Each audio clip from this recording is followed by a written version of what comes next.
All right. Hi, Charlotte. Welcome. Hi, Derek. Thanks for having me. Of course, we have Charlotte here from the Ogunquit Heritage Museum. She's the official title curator, museum director, all the above. I was, but now it's just curator. Curator. Well, soon to be just curator. Yep. Awesome. So she's here. She does all the display setups for the summer season for the Ogunquit Heritage Museum. This year, they happen to be doing the Mount Agamenticus display, featuring the history of Mount Agamenticus, it being the Big A, all the way back up until nowadays. So, and then they also have the Ogunquit Village School display this year too, since celebrating the history of that, and in light of it being torn down recently to be built as a new town offices and everything. So, yeah, if you are in Ogunquit, for sure, go check that out. There's some cool history over there. It's right behind the parking lot over near the fire station and everything in Ogunquit. So go say hi to Charlotte and check it all out. But she's here today to talk a bit about the Mount Agamenticus, considering that the hoodie that kind of started this all is the Big A hoodie with a ski map on the back. So interesting to kind of know no one better than the person that's probably been studying on Mount A all winter to prepare for seriously the summer. So yeah, I'm going to let you take it away and we can kind of talk. And if I have any questions or anything like that, we'll just keep the discussion flowing. Sure. If I could be, whatever the word is, we also have a third exhibit, the Walt Kuhn exhibit, which is really fantastic. I think great to see a lot of his art and his history with Ogunquit and modern art and New York and etc. That's awesome. Yeah. All right. But back to Mount A. I guess I start most things with timelines, like beginnings, middles, and ends. And with Mount A, I mean, who knows how long it's been here, millennium. But I thought I would start with, I guess, the natives, in that they were here first and named it. But also to start with, that Mount Agamenticus is under 700 feet high, but historically it's a noted landmark for sailors. It has the highest elevation of any hill within its distance to the ocean from Portland, Maine to Brownsville, Texas. I think those poor guys are getting pummeled by Barrow right now. And it's high enough that from its peak on a clear day, you can see skyscrapers in Boston, Cape Elizabeth, and the entrance to Casco Bay in the north, Presidential Ridge, including Mount Washington in the west, and looking out to the sea, you can see the Isles of Shoals and Boone Island on clear, visible days. Am I right that it's the only mountain you can see both the ocean and Mount Washington from, or the White Mountains from, at the same time? Something like that. I thought I read that somewhere. I can't answer that honestly. I don't know. I'd like to think so. Yeah. All the more reason to go up there. No, for sure. It's a cool experience and see the views on those clear days for sure. Yeah. But to divert a little bit from the natives, Captain John Smith, aka Pocahontas's squeeze for a bit, was the first to map the Gulf of Maine. And he obviously had a very good relationship with natives and did the map with Mount Agamenticus and other native names. And when he brought it back to Prince Charles, he was very pleased, but he said, we got to get rid of these barbaric names and give them English names, of which the Charles River is still stuck. And Cape Elizabeth also stuck, but all the other ones have reverted back to the language they were named in initially. Mm-hmm.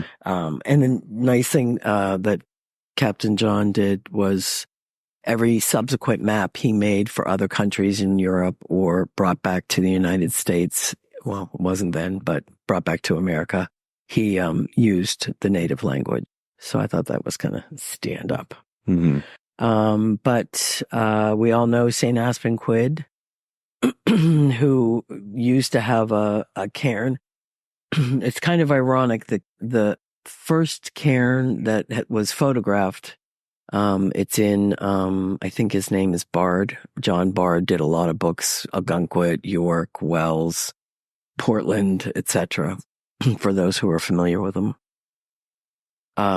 There's a photo of a cairn that was built in 1840 as a survey cairn, and I think people mistakenly thought it was for St. Aspenquid when they would make, especially the Micmac tribe out of Nova Scotia, as that's where St. Aspenquid, I should say, was originally from before it became a saint, and would make pilgrimages and bring a stone or a rock or something to add to it. And I guess before I get to Aspenquid's story, I was very kindly introduced to a gentleman who's of the Micmac tribe in Nova Scotia, and Mount Agamenticus, the definition in their language is brother stands, two sisters little. T.O., two sisters little, meaning second hill and third hill. Oh, yeah, because it's the other hills that are around Mount Agamenticus too, right? Yeah. Yeah. And various, the native tribes tend to have multiple definitions for words. Various brother stands by two little sisters, or etc. But for all intents and purposes, I chose brother stands to sisters little. Yep.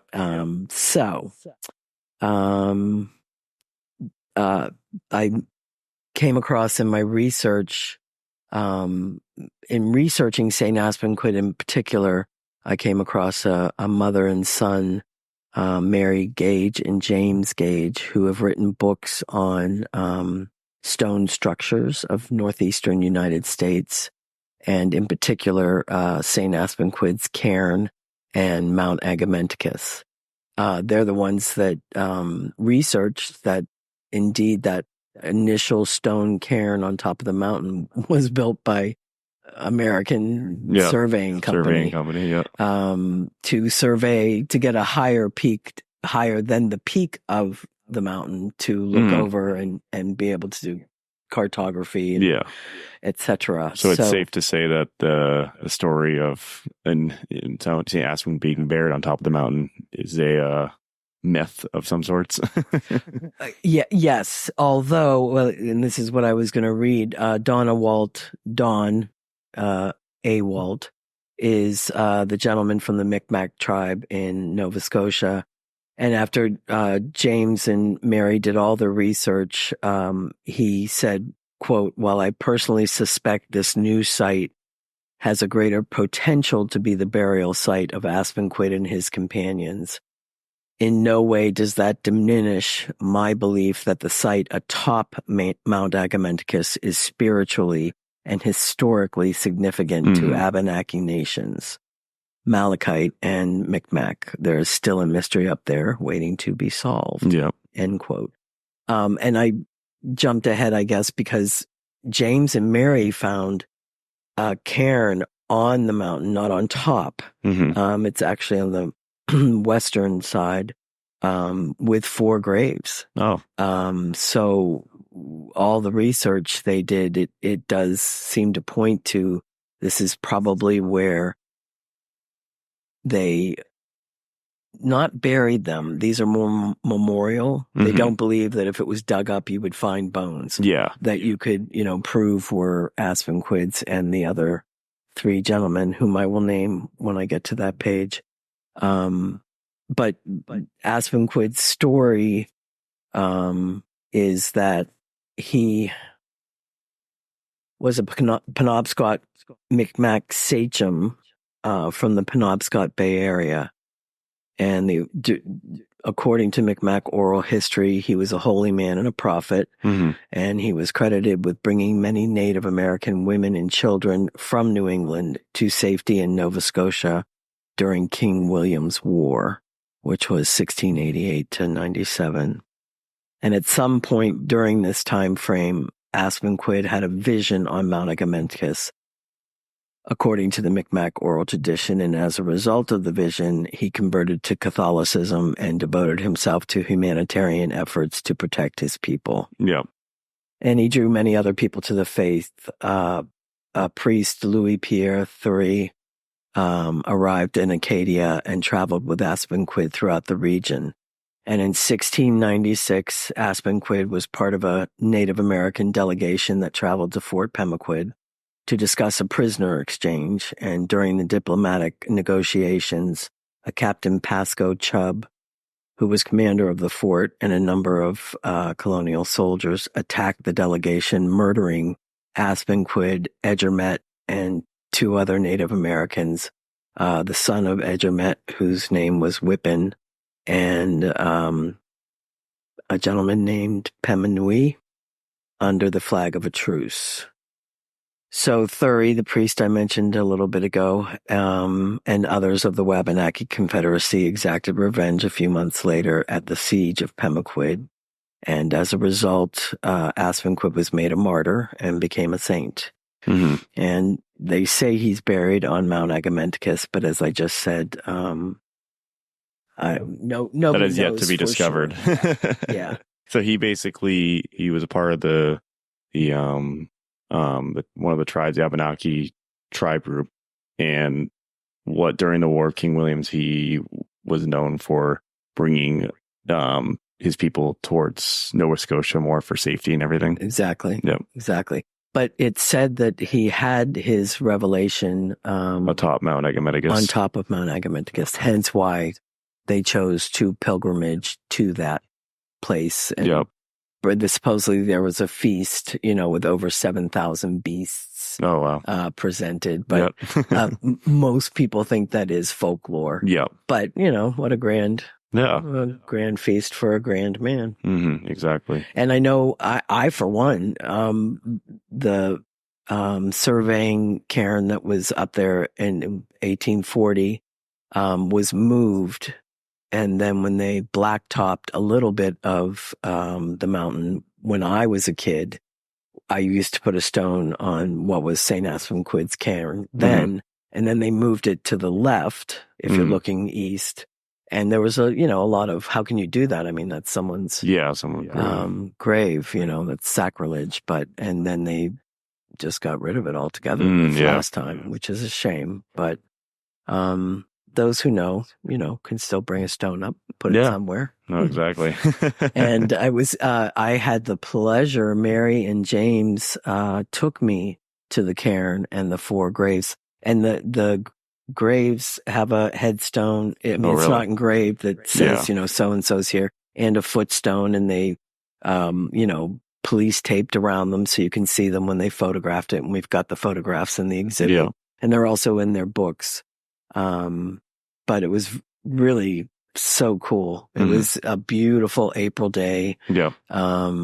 No rain, clear sky, and the leaves weren't big on the trees, so you could see a lot. Because some people have now said they'd like to go, and James and Mary are happy to take anyone who wants to go. To an extent, they don't want it, to be vandalized or damaged. They don't want it to be huge public knowledge, but to those who really are interested in, paying respects or seeing it, they're happy to take them. So they're saying those are most likely some form of ancient memorial for those people, but not necessarily grave sites, but a memorial. Correct. That, Correct. That's cool. But it's, in that it would have been early 18th century that they were, put there, and there's still, when we got there, James kind of dug away at some of the foot markers because moss and earth was growing up and over them. Yeah, of course. But the headstones were larger, so you could still see those. But a couple of the foots have kind of disappeared. But I'm sure if you dug a few inches, you'd find them. So it was very, very cool. That is cool. Yeah, I didn't know about those, so that's interesting. I enjoyed that immensely. And then the fire tower came. The first fire tower was made of wood. Came in 1920, I believe. I think I have it written down. And then 1918, sorry. And in 34, it was replaced to a 50-foot steel-framed spotting tower. And then the beginning of World War II, they put up a radar tower, a Summit radar tower that was the first of its kind in the U.S. And they cleared all the trees on top, obviously, and they built Army barracks, excuse me, to house the 25 men who manned the radar tower. Ironically, in the winter of 44, fire broke out and all the barracks burnt to the ground. Oh, wow. Because the fire brigades couldn't get up the road because of snow, because it was in the winter. Yep. It's a steep road to go up in the winter. Yeah. Well, especially if you're not, Yeah. I don't think they had plows in the 40. Maybe they did. Anywho. And then that tower stayed up there until 81. And it was deemed unsafe, so they replaced it with a 65-foot tower. And just in 19, they took the cab off the top. Yeah, I remember that. 10 feet of the structure on the top. And nothing's been... Yeah, nothing. Yeah. Since then. Just hanging out. It's just a iron thing on the top of the mountain now. Yeah, as a lot of things are. They flew a helicopter and install one of them, correct? I think I've seen pictures of the helicopter landing the top onto the metal part of it or something. Back in the 81? Yeah, the new one. I think the 81 one. Yeah, I think that's when they did that. I think I've seen some pictures of that somewhere, of them just bringing this big helicopter and with it hanging off the top of it, and they just set it down, installed it, and cool. It was ready to go. Well, and shame on me. I don't know if it was Dave Hilton. I know his name's floated a lot with Mount Agamenticus. If he was the guy up on the fire tower, we've got a chronicle that came in 1993, I think it was, to film Ogunquit in the summer, and it was the whole half hour. And the last spot, I apologize. The last spot, they went up to the mountain and spoke with him. Yep. The gentleman whom I think was Dave Hilton. I apologize in advance if it was not. And he just talked about, watching fires, how many they'd spotted that summer, et cetera, et cetera. We used to climb it as kids. Yeah. I loved it. Yeah. I've seen a lot of stories about that. Yeah. And then of course there's, the Big A. In 1962, a holding corporation was attempting to acquire the top of the mountain and the west side. So Agamenticus Mountain Corporation was formed in the beginning of 63, January. And they started, thinking about putting in a ski resort with a summit lodge and parking area and a 2,500-foot long lift, 500-foot vertical chairlift, T-bar, 900-foot novice T-bar, and snowmaking equipment. And because of the relatively low elevation and proximity to the coast, they didn't expect enough snow to be created. So that's why they needed to have snow machines. But then I think everyone does these days, don't they? Yeah. Maybe not. All the mountains have to nowadays. Even Colorado and stuff. Yeah, Colorado. I think some of the lower mountains do. A lot of the higher ones get so much snow. I'm sure they probably need definitely pots. Around here. Maine mountains just make snow all year. It's crazy. So I know, and also a lot of people, a lot of the businesses really wanted Ogunquit York Wells to become year-round tourist destinations. Oh, yeah. So what do? Oh, we have a ski area. That'll bring them in. So, but I digress. I'll get to the ski shop that we all know and love, or those of us who knew it in its time. But in April of 63, 45 inches of snow were recorded on the mountain, which is comparable to most major ski areas in Maine and New Hampshire. But enough money wasn't raised, so they had to stop. But 3 of the 5 trails had already been cleared. So early in 64, they had Agamenticus Mountain Day open house, and the lodge had been built, so they wanted everyone to come see it, and offering, free ski passes and to attract people to, come see the development and hopefully maybe even buy some stock, which a lot of people did. Bless them. And they started back up and did the other 2 trails and got the lifts and T-bars in there. And In December of 64, the snowfall wasn't very accommodating for the grand opening, and the governor came to heavy rain and fog. Oh my God. Typical Southern Maine day. Yeah, especially in December. Yeah. But he declared that, it's going to take its place among the giants of the ski world. And the Big A finally opened with limited lift service terrain on January 17th, 1965. And Billy Tower of Barnacle Billy's and Oscar Hubbard of the Finest Kind Cruises opened the Agamenticus ski shop in the lodge. We got lots of pictures of that, and Oscar's son loaned us the sign. Oh yeah, I saw that in your display. It's really cool. And gave us some really great photos of him and his, God love their nicknames. His brother Mark is Mucky. His brother Todd is Scrod. And Goat's real name is Grant. Yeah. I bet a lot of people don't know that. No, because everybody knows him as Goat. Exactly. But he and Billy's kids very kindly gave us what they could come up with. We got some ski poles from Meg and skis. Actually, Goat loaned us the skis, but they're quartz tower skis. So it's just, things were coming together for the exhibit. It was great. But the sad fact is that due to threatened foreclosures and bankruptcies, and the weather could be too humid, too wet, not enough snow, following the 74-75 ski season, the ski area closed. And everything was eventually removed except for the cement structures. Yeah, you can still see some of those structures. Yeah. So if they got a good 10 seasons in, basically, for the mountain. Yeah.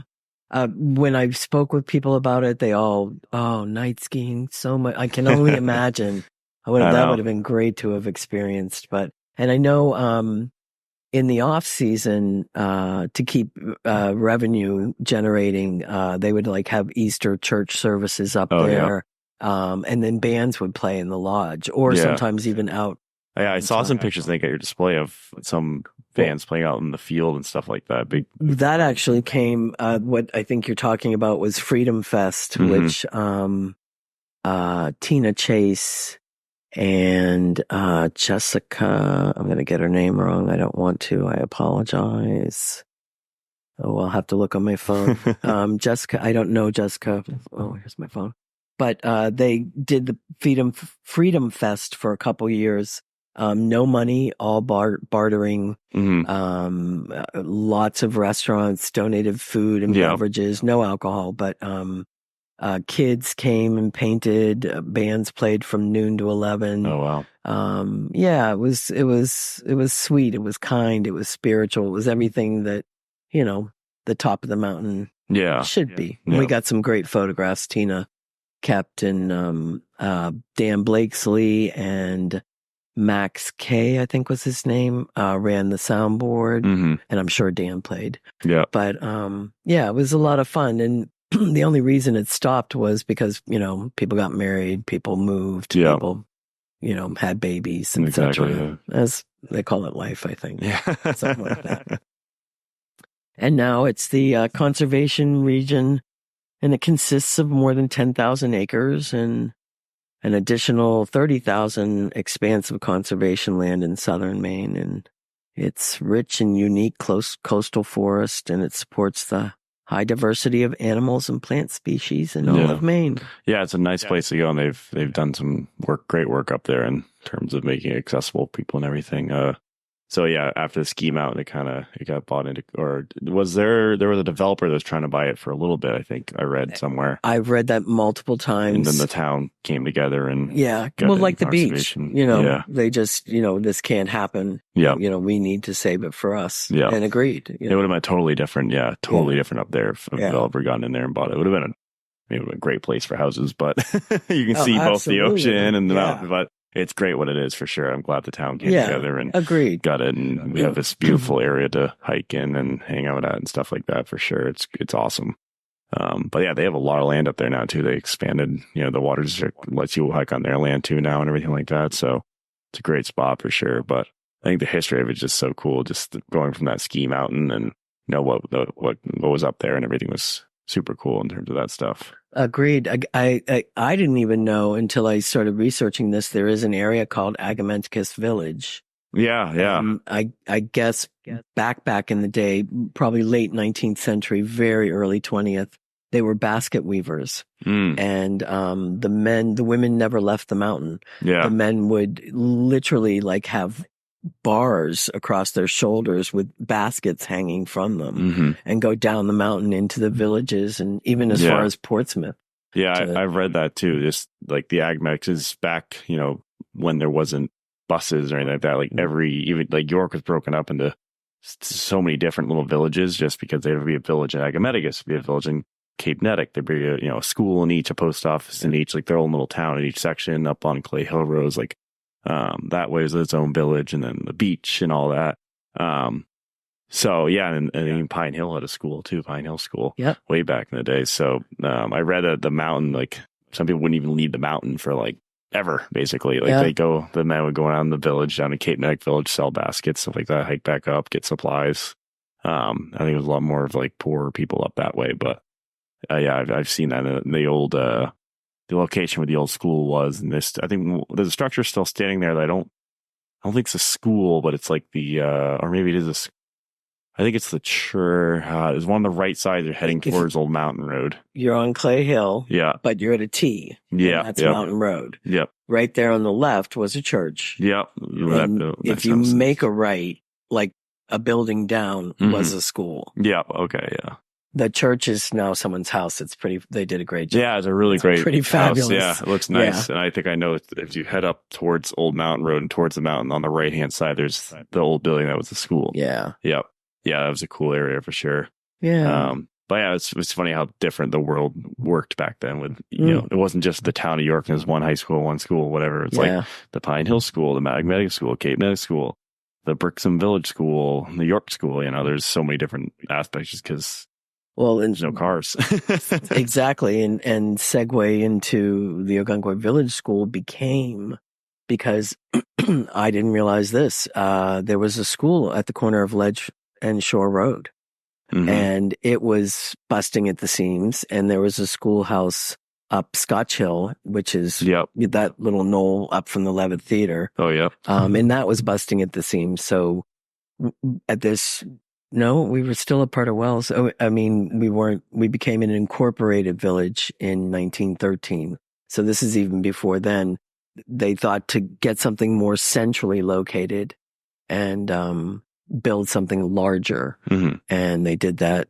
But I think $500 to John Littlefield bought the parcel of land that the school was on. It was just 2 rooms.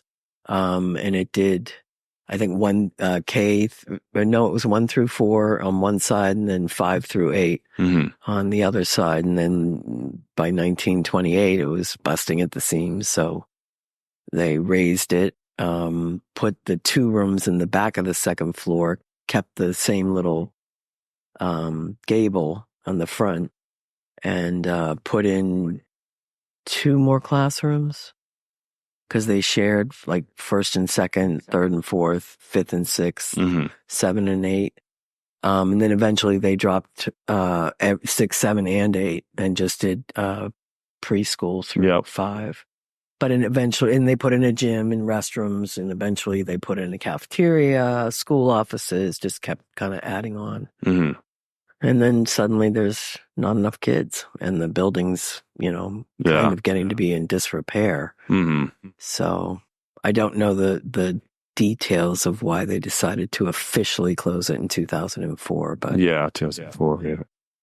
She lasted 98 years. She had a good run. That is a good run for sure. And a lot of memories that, people have very kindly shared. And, Yeah, I've been following you guys on Facebook through the whole ordeal of gathering photos and stuff like that. And there's a ton of people on there commenting and providing stuff and everything. So there's a lot of people that are still even around too. That went there and everything. I mean, Jenny Jones, she's out in Hawaii, but she's, a heartbeat away on the computer. Yep, exactly. Which is nice. I think, I hope she's here this summer. She usually comes for the summer. Yeah. I haven't seen her yet though. That means, Jenny, you get to the museum. Yeah, so that's the cool aspect, and I think that's what makes Ogunquit too. Just kind of Ogunquit, like such, it's a small town, a lot of people, tight knit community, and there's past the tourism, past all that, you just locals that are Yeah. year round or were year round at one point, and maybe are somewhere else, but still get brought back there all the time and participate in things and help out. So it's cool. It's also on the other end very surprising to me how many people left and just you never hear hide nor hear. Oh yeah, for sure. I mean, I get that small town mentality, but I also get the bonding and the tightness and the. There's some people that are always passing through. Yeah, I feel like too. Like there's probably characters back in your day that you knew that they're just like you're there for a couple summers and all of a sudden they're gone. Yeah, like that kind of thing. Like people that pick up some. It's an easy town to pick up like serving jobs in, stuff like that, and make some money for a few summers, like it, and then move on, something like that. Yeah. Just tourism town with that kind of thing. You make a lot of money at one point in the summers and then go somewhere else in the winter. Maybe come back, maybe don't come back. You never know. Exactly. It's amazing how many people do stop by the museum who used to, because one of the exhibits is permanent, so we didn't talk about it. It's a tiny little room, but we have the dancing fan and the whistling oyster in that room. It's called the Bourning Room. How many people say they used to work at the Whistling Oyster, or my niece did, or my aunt did, or my grandmother did, or it's cool, it's great. They haven't been here in 40 years, but I spent 3 summers working at the Whistling Oyster. Yeah, and the dancing fan, not as much, but yeah, I find that interesting. One of the things that I just love about I've I did a lot of history stuff, local history stuff in high school and everything after that. I just love seeing the older restaurants and stuff like that were around, that like the Dancing Fan, for one, that was up off Shore Road, right? Like right over Perkins Cove. Yeah. Hey, that one was so interesting to me. That was just this Asian inspired like architecture and restaurant just sitting right on top of the hill overlooking Perkins Cove. Like it's a house now, but like, and you can still see the garage. It kind of has the texture to it too. Told people about the garage the other day. It's awesome. And I love seeing those kind of things. There's so many like examples of it too throughout Ogunquit, of these places that were like, and they look grand too. When you look at them in old photos, I feel like everything looks grand. Like modern stuff nowadays, you like kind of could be there one day, could not be the next day. You barely knows the difference. But this stuff that's kind of like older, you like see like, wow, that was there. Like that looked like that. Like it was just super cool. Well, it's in the same vein. We do historic walking tours, Perkins Cove, and we talk about the Riverside. And back in the day, I mean, the Riverside was 3 stories high and ever so grand. Yeah. In fact, Mike Staples very kindly had a birdhouse made of a replica for his father, and he very kindly gave it to us. So it's out in our garden. But I mean, it was a beautiful grand hotel. But then in the early 70s, they put in a motel. Yeah. Just one. And it did gangbusters because everybody was driving and, one needed to park. It was very different than the grand hotels where people would come for the summer, and were very wealthy. And, even the 3rd floor was usually where their maids or butlers would sleep while they had, the 1st or 2nd floor, and all 3 meals, room and board, etc. A band would play at the Sparhawk, so everyone would go there to watch and listen. And, it's just not, but back to the Riverside, the motel, was making more money. Yeah. So they demolished the beautiful grand hotel. Yeah. There's so many I'm thinking about I used to work for the Norseman, the Aspenquid and stuff like that. We did some research on getting some historical photos in the rooms and everything. And just to see the iterations that each of these buildings too, they go through too, in some sense, there's so many historical places in Ogunquit specifically that the structure is still relatively the same. There's been changes over time, changes of ownership, change of design, that kind of thing. Like when I talked with Steve Einstein, he shared so many photos with me of what Einstein's looked like, prior to it being Crew, prior to being Bessie's, prior to being Einstein. It's just super cool to see the transformation they all go through. It looks from when Steve bought was a rundown building and then fixed it up, and then it transformed from Einstein's into Bessie's, into Crew, and just the same thing for any of the hotels in there, Riverside, Norseman, Aspenquid, those type of hotels. It's just it's cool to see. Yeah. Well, the Dune Lawn, the building itself, not all the condos that are surrounding it on the same property, but the grand home, and it became a hotel, is still there, if you will. And the lookout too. It doesn't look like the original lookout, but it definitely resembles the lookout of the early 20th century, even though it too is also all condos. Oh, condos. Yeah. The Sparhawk doesn't look anything like it did back in the day. Yeah. And obviously the Riverside, I mean, it doesn't even exist anymore, but motels were the way to go. And that's when Sea Chambers kind of blew up because it was motel-like. Yeah, motels. And I feel like it's going the opposite route now. Now it's going back to these grand hotels, a lot of amenities, a lot of things to do. Like, people are now back towards that. It's no longer all about motels. Agreed. I think a lot of people are also going towards the boutique, the smaller ones. Yep, the smaller ones too. And, people want to either have a kitchen to cook for themselves or they want to go out to eat, where, as I said, it was room and board. So there wasn't even a standalone restaurant in Ogunquit till like the later 20s. I can't remember the name of it. Kenny Bass told me. It was all inns with restaurants and hotels attached, basically, like hotel rooms. And you'd eat at the inn or whatever. You'd eat at in the dining room, the kitchen. And there's a lot of great photographs, especially of the lookout of the grand dining rooms, just magnificent, really magnificent. And then they'd hire the college kids to, man it, to cook it, serve it, and man the grounds, and all that great stuff. Yeah, it's just been such a transformation now. It's like, there's a lot of restaurants around, still a lot of hotels, but I think during COVID, a lot of hotels kind of pushed away the restaurant aspect of their part too, because there's a lot of overhead in restaurants and stuff like that, and probably profit margins were better just to have as a hotel, and they go elsewhere to eat, that kind of thing. But I love the fact, like, it's one of my favorite places just because some of the historical pieces of Ogunquit's still like intact. You can walk down, like, right, that building was there back in the early 1900s, that kind of thing. It's just, the transformation is cool, but it's still got that look that I used to have back in the day. Yeah. The Beechmere, the original mansion, is still there. Yeah. It's flanked by hotels, but the original mansion's there, and that's beautiful right there on the marginal way to see and stuff. The Rockmere is still there, although that was someone's home back in the day. But yeah, and then so many of them were lost due to like fires and stuff like that. It was such a big thing. Sparhawk burnt the first year it was open. And then the big one down in York too. The huge one that was down there that would have been insane if it was still around. Closer to Short Sands? Yeah, closer to Short Sands there. Yeah. The names, I'm drawing a blank right now. I'm glad it's not just the old lady that the young guys forget. I mean, that one, you think about that, it's like just this massive structure. Huge. Just changed the whole landscape around it. Was built, and then when it burned down, it changes the whole landscape again. Exactly. That's why they're not going to do the cost to rebuild a place like that, Shame. They change it around. It's crazy. A lot more camping too. Yeah, and that's the Canadian aspect of people. Like, Canadians like to come down here and camp. Like, campgrounds are all the rage of the Canadians nowadays. I feel like when we were, like, the Aspenquid was a hotel with like kitchenettes in it and stuff, and still is. And Canadians like that too. They like to be able to cook in their room. They can go camp. They like camping because they can cook at their campground, campsite, that kind of thing. But I mean, the Canadian population or the Canadian tourism increased around here. Like, as of recently, I don't think there was always Canadians a huge amount. Was there always a huge amount of Canadians coming down this way? Yeah. Absolutely. I know they're up in the Old Orchard Beach area quite a bit. Yeah. And then down in the Ogunquit area too is where I primarily feel like I see them. No, we in my youth there was a lot of French Canadians. A lot. Yeah. Yeah, Ogunquit. Southern Seacoast of Maine in general. Yep, for sure.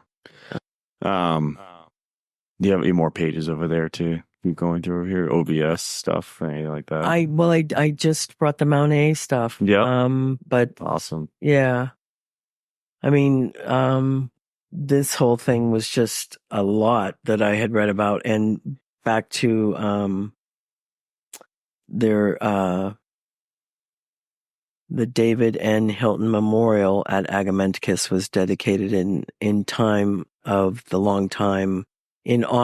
longtime fire warden, skier, and historian. Yeah. So that's why I think it's him that's in the chronicle. Fire warden, man the tower, that type of thing. But I don't know where this. I watched a video on fire towers, like recently on YouTube, there's like a video about like the lost fire towers of America. Because like there used to be like so many fire towers on tops of like all these mountains, because especially in big mountain range areas out in the woods, because they would watch for fires, forest fires.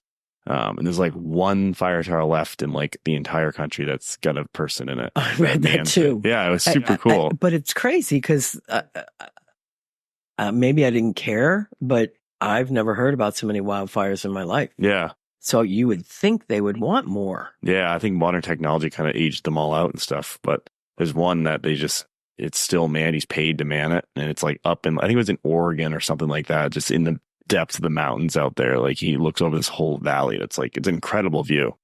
The video is like some kids went up there and like spent the night with him for a few nights up there and like learned all about the fire tower. It's pretty cool. Nice. But yeah, there's all these fire towers that are slowly getting torn down and stuff. So it was interesting. Like Mount Agamenticus is one of those towers that was there, and it's torn down now basically, but just kind of cool history fact. Yeah. One thing you've been studying the history of this area for years, I'm sure, being the curator of Ogunquit Museum. What is like kind of your favorite story from Ogunquit that you've heard, or craziest story, anything like that just like you instantly think of when you think of Ogunquit? And I can't get myself in trouble. Well, historical wise, like anything like that, like what's a cool story or something that just like blows your mind when you hear it every time? There's lots of them. I mean, there's a lot of Henry Strader stories. There's a lot of John Neal stories. There's a lot of, there's a few of Barnacle Billy. I just love how it's a double-edged sword, because I can grumble about, and I'm being polite, just about when this town gets taken over in the summer.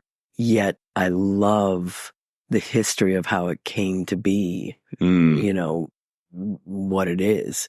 And the fact that it wasn't, I mean, people have been going to, the coast of California for centuries. People have been going to Cape May for centuries. I'm surprised that it took that long for them to discover, our beautifulness. Yeah. And the natives, again, I mean, the marginal way didn't just happen. That beaten path was there for centuries. Oh, really? And some really older people will say that had houses from, like, let's say where the museum is, heading towards the Cliff House. When they would come up for the summer in their cottages, the first thing they would get are the cutters, not clippers, hedge clippers, but so that they could cut all the bramble that had grown over their path.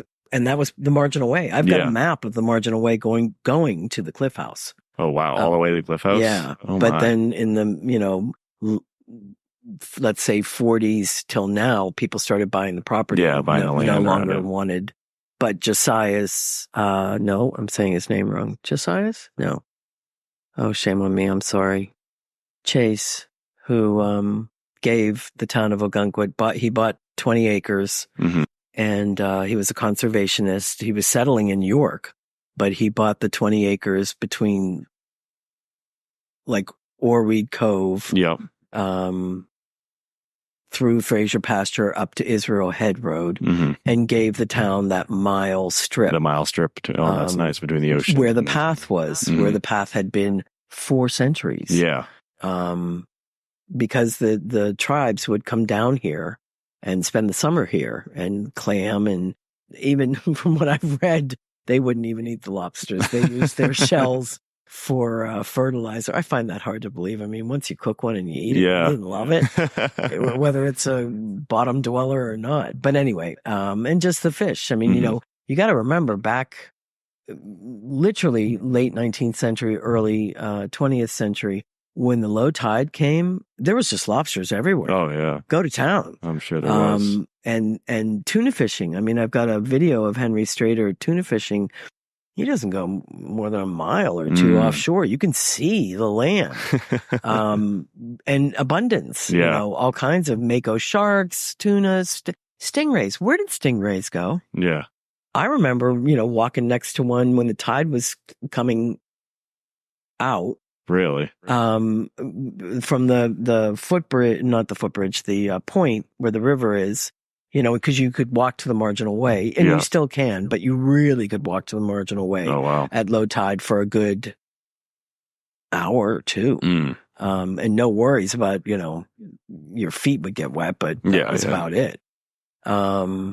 I haven't, no stingrays. Anyway. No starfish. I haven't seen a starfish in forever. I rarely see them. And try and find a sand dollar that hasn't already been pecked at by a seagull. Yeah, that's near impossible. I mean, we had windows lined with these things and they're gone. Hard to find, hard to come by. Changes quite a bit. A lot changes.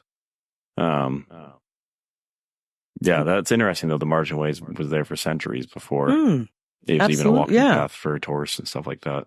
That's how they, got around. How they got around. They beat it close to the, still close to the ocean, and could walk down the rocks to the tidal pools. Yeah, fishing and stuff like that. Yeah, and that makes sense. Down to the coast. Yeah, because you got to remember there was no bridge to get. I mean, I'm sure they could walk or canoe, especially at low tide. Yeah, walk and canoe at high tide from where the land is and over to the river, to the dunes, to the ocean. But it's awesome. Yeah. Yeah. Awesome.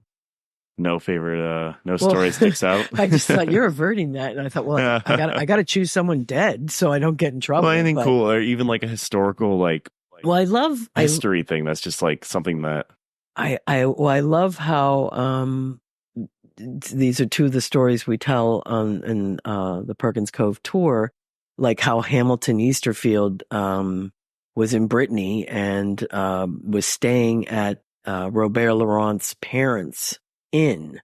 And I don't know how, but he found out that Robert, who I believe was 10 or 11 at the time, was really quite talented, really had a skill for art. And, said to the family, I got money, come, everybody, mom, dad, let's go back to the States and let me see to his education. And then, Robert inherits, all of this. Yeah. And Osvaldo with the dancing fan, he gets adopted at, I can't remember if he was 26 or 28 years old. An Olympic Greco-Roman wrestler. Oh, wow. Adopted by, I want to say Richard Coolidge. Forgive me if it's Robert Coolidge. Who he and his partner, Luigi, built the dancing fan. Yeah. And then they, in the 50s, I think it was, adopted Osvaldo. And, Coolidge died in 1964, and Osvaldo's got all that. He inherits all of it. Yeah. And it's just like, wow. Yeah. Okay. Yeah. I like I think the art colony, both sides, Woodbury and Plein Air, and, Hamilton and, his more avant-garde modern art. I love how that evolved in this area. 'Cause the fishermen, they had already built their, shacks, and I'm not going to say it right. It's the Fisherman's Harbor Cove Company, something like that. Yeah. Was created in 1856 or 7. And they, did a lottery, and anyone who paid for a share, or if somebody paid for 4 shares, they'd get a larger plot. But each share was worth 20 feet of land from the middle of the Josiah, which is, keep in mind, this is a canal, if you will, or, a very large creek, and the ocean. So that's where all the, shacks got built. That we've got some pictures from, the 1890s. I think that's the earliest photo we have, but, because there's a bridge involved, and Moses Staples started building those when he started renting rooms at his farm. Oh, yep.